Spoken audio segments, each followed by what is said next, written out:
వాళ్ళు తెగించి మాకు ఏ సహాయం చేయడానికైనా ముందుకొస్తున్నారు. సరే, ఇదే విషయంపై పీడీఎస్ నాయకులుగా సోషల్ ఇష్యూ ఇదే విషయంపై పీడీఎస్ నాయకులైనటువంటి ఆజాద్ గారు మీరు చెప్పండి. ప్రస్తుతం ఏదైతే ఇంత పెద్ద పోరాటాలు చేస్తున్నప్పటికీ కార్పొరేట్ కాలేజీలలో ఎక్కడ కూడా మనం వారిని అదుపు చేయలేకపోతున్నామని ఒకటి చెప్తున్నారు.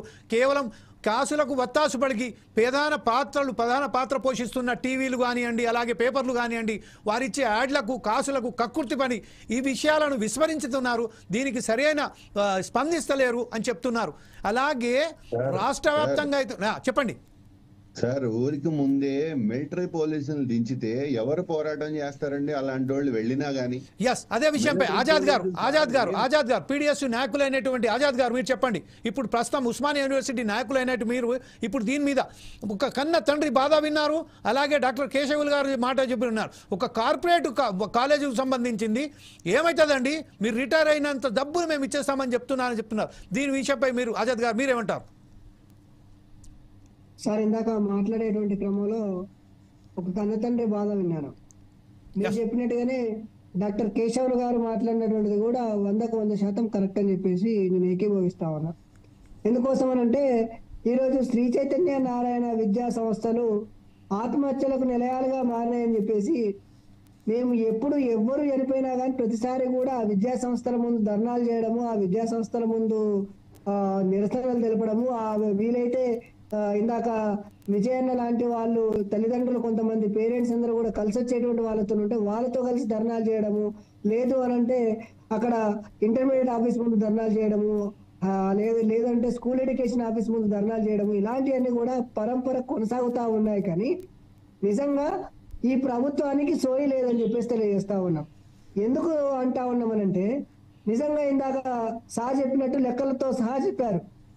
దాదాపు 20 సంవత్సరాలు 2 దశాబ్దాలలో 2 లక్షల మంది విద్యార్థులు చనిపోవడం అని అంటే మామూలు విషయం కాదు.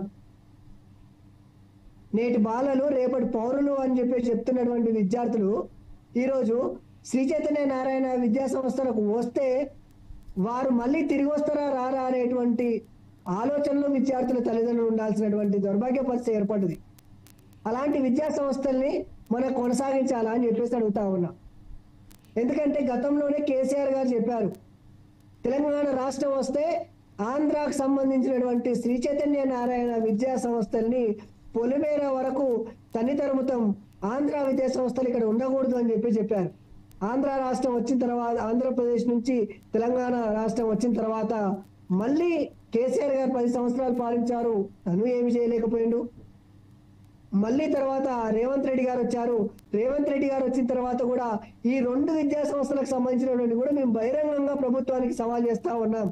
అయ్యా రేవంత్ రెడ్డి గారు, మీరే ఇప్పుడు స్వయంగా విద్యాశాఖ మంత్రిగా ఉన్నారు కాబట్టి సరైనటువంటి అనుమతులు లేనటువంటి విద్యా సంస్థల్ని కుక్కకోలుగా ఇదే హైదరాబాద్ గడ్డ పైన ఉన్నాయి. ఇవి గతంలో హైదరాబాద్ నగరానికే పరిమితమైనవి, ఇప్పుడు జిల్లాలకు వచ్చినాయి.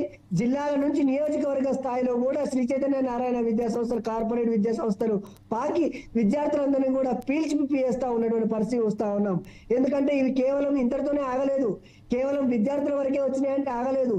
ఈ విద్యా సంస్థల వల్ల సామాన్య ఏదో పొట్టపోటీ కోసం పెట్టుకొని ఇతర నిరుద్యోగులందరికీ కూడా ఉపాధి ఇచ్చేటువంటి విద్యా సంస్థలు కూడా వాటిని కూడా ధ్వంసం చేస్తున్నటువంటి పరిస్థితి మనం చూస్తా ఉన్నాం. ఇవి కేవలం ర్యాంకులు మార్కుల కోసమే పాటిస్తా ఉన్నాయి కానీ ప్రభుత్వ నిబంధనలు ఎక్కడ కూడా పాటించట్లేదు. ఇలాంటి పరిస్థితులలో నిజంగా వీళ్ళకు ర్యాంకులు మాత్రమే కావాలి, వీళ్ళకు మార్కులు మాత్రమే కావాలి, కానీ విద్యార్థులకు సంబంధించినటువంటి మానసిక స్థితి ఎలా ఉంది, నిజంగా వీళ్ళు చదవగలిగేటువంటి పరిస్థితిలో ఉన్నారా, వీళ్ళకు నిజంగా ఏం అవసరం ఉన్నాయనేటువంటి విషయాలు తెలుసుకోకపోతా ఉన్నారు.